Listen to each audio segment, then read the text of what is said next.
Everyone knows Kovu, the broody lion Scar, handpicked as his successor in The Lion King 2, Simba's pride. But the reality is, Scar wasn't even his father. Zira flat out says it. And if you look closely, Kovu doesn't exactly scream Zira's son either. The fur color, the eyes, the build, none of it lines up, which naturally leaves us asking who were his real parents. You can start guessing in the comments as I lay the story for you here. Now, most people just shrug and go, Disney didn't bother to explain. But hold on, what if there's actually a connection hiding in plain sight? A connection that ties Kovu not to Scar or Zira, but to the Tree of Life, the same mystical kingdom we see in the Lion Guard. And when you line up the details, it starts to look like Kovu could very well be the son of Surak and Nirmala, two lions who were never meant to fade into the background. To get why this theory makes sense, you've got to go back to Mufasa's reign. Now, Mufasa wasn't just some big, intimidating lion who gave lectures about responsibility on rocks. He was a king who understood that ruling was about relationships. He knew a king couldn't stand alone. So, with Rafiki by his side, he went beyond the borders of the Pridelands and visited the Tree of Life, ruled by Queen Jana. This wasn't your average neighboring kingdom. The Tree of Life was basically the Marvel version of Wakanda for animals. Magical, healing, and guarded by the Night Pride. Mufasa saw the value in connecting with them, and Jana? She saw the same thing in him. The two struck a deal that any animal from either kingdom would always be welcome. Think of it as the ultimate "you've got my back, I've got yours" alliance. And it was more than politics, it was trust. It's the kind of promise that would one day set the stage for Surak and Nirmala's journey to the Pridelands, carrying with them a cub who might just rewrite Kovu's entire origin story. So, fast forward a few years after Mufasa's visit. Queen Jana, still holding on to that promise with the Pridelands, decides it's time to send someone back to check in. Who better than her own son, Surak, and the ever-wise healer, Nirmala? They weren't just leaders in the Night Pride, they were respected protectors, the kind of lions who could travel far and still hold their own. And the fun part is, they weren't traveling alone. They had just welcomed their first cub, a little brown-furred boy named Kovu. For them, this wasn't just about diplomacy, it was a chance to show their son the world outside the Tree of Life, to teach him early what it meant to carry responsibility. But the timing couldn't have been worse. Scar had taken over the Pridelands by then, and the once flourishing kingdom was crumbling under his rule. Surak and Nirmala were exhausted from the long journey, still recovering from the trials of parenthood, but they pressed on. The great rock of Pride Rock finally came into view, and they thought they were almost safe. They had no idea Zira was about to change their lives forever. Zira and Scar's struggles. Meanwhile, in the Pridelands, Scar was in crisis mode. For all his scheming and manipulation, he had one glaring problem: no heir. Sure, he had Zira at his side, but things weren't going as planned. Their firstborn, Nuka, turned out weak and frail, never living up to Scar's ruthless standards. Then came Vitani, a daughter which in Scar's twisted mind didn't fit his vision of a strong male successor. The disappointment burned at him, and Zira felt that heat every single day. She adored Scar, maybe even worshipped him, and all she wanted was to give him the legacy he craved. But no matter how hard she tried, it wasn't enough. That desperation built into an obsession. So when Zira's lionesses spotted two strange lions crossing the outlands with a tiny cub at their side, it was like fate had handed her an answer. Zira didn't hesitate. She rallied her followers, ambushed Surak and Nirmala, and snatched the cub before they could even react. That cub, of course, was Kovu. And in that moment, Zira found the perfect heir Scar had been longing for, not born of her, but stolen through her desperation.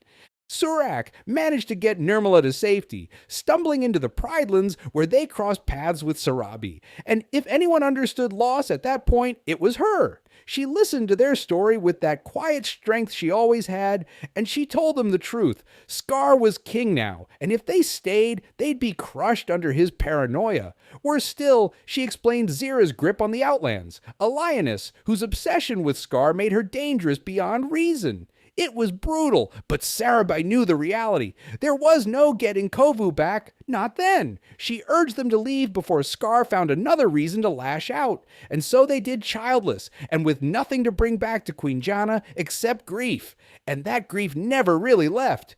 Back in the Outlands, Zira wasted no time presenting her prize to Scar. This was the heir she'd been waiting for, the lion who could finally earn her the love and approval she craved. Scar looked at the cub and, for the first time, actually saw potential. Stronger than Nuka, male, unlike Vitani, Kovu seemed to be everything Scar had been waiting for. From that moment, Zira raised Kovu not as Surak and Nirmala's son, but as Scar's chosen one. Every day was training, drilling, and conditioning. She filled his head with promises that he was born to overthrow Simba, born to avenge Scar, born to be king. But the irony is Kovu never really became the monster she wanted. Sure, he carried the Outland's weight, but under it all, he had a heart that wasn't nearly as cruel as Zira's dreams. And when Scar finally fell to Simba, Zira clung even harder to Kovu as the embodiment of her revenge. She may not have given birth to him, but in her mind, he was hers, the last hope of Scar's legacy. The truth about where he really came from? That was buried, just like everything else she didn't want him to know. While Kovu was growing up under Zira's shadow, life at the Tree of Life took its own sharp turn. Surak and Nirmala never stopped carrying the weight of losing their son, but life didn't let them stand still. Not long after, tragedy struck again. Rani and Balio's parents died suddenly, leaving the cubs without anyone to guide them. For Surak and Nirmala, it felt like destiny. They couldn't save their first cub, but they could step in for these two. They became guardians, mentors, and in every way that mattered, parents to Rani and Balio. It was healing in its own bittersweet way, giving their love to two cubs who needed it, while never forgetting the one they'd lost.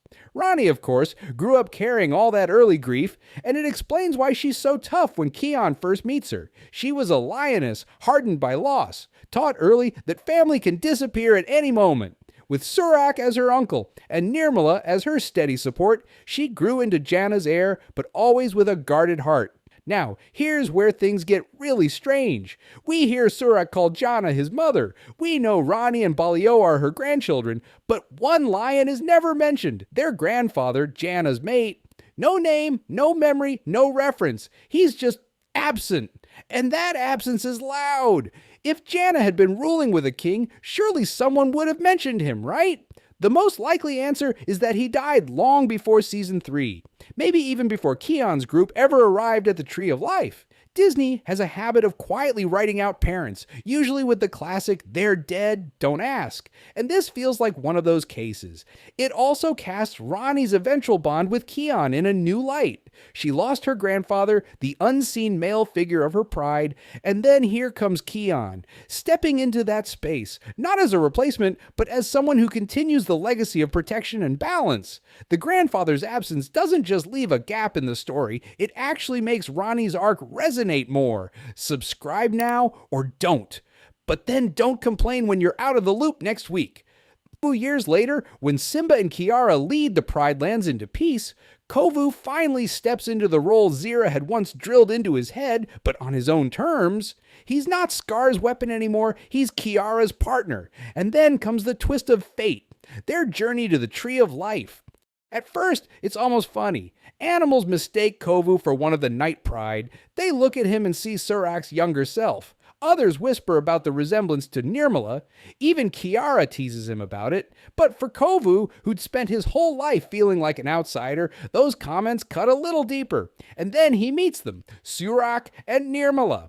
For reasons he can't explain, his heart races the second he sees them. They talk, they ask questions, and finally, Nirmala says the name he hasn't spoken yet, Kovu.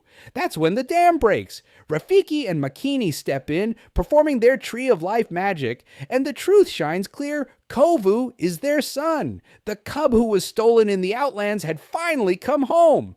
For Kovu, it's overwhelming. The missing piece of his life slots into place. For Surak and Nirmala, it's a miracle they thought they'd never see. After years of guilt, grief, and silence, their family is whole again. Of course, life doesn't just reset. Surak and Nirmala can't leave the Tree of Life. Their duty is still there. And Kovu has his own role to play back in the Pridelands, standing by Kiara's side. But that doesn't stop them from visiting each other, bridging the gap Scar once created. For Kovu, the discovery is more than family history. It's identity. He isn't just the boy Zira molded out of spite. He's the son of the Night Pride, carrying both their strength and their heart. For Ronnie and Balio, the revelation is just as powerful. The cousin they never knew joins their story. It ties the Pridelands and the Tree of Life together in a way Mufasa and Jana once dreamed of. The past, fractured by Scar's hunger, is finally mended through the next generation. Like it, if this made sense, or if it didn't, I won't judge. So what do you think? Was Kovu secretly born at the Tree of Life? Do you see the resemblance between him, Ronnie, and Balio? Or is this just fans, and let's be honest, Disney's messy character designs playing tricks on us?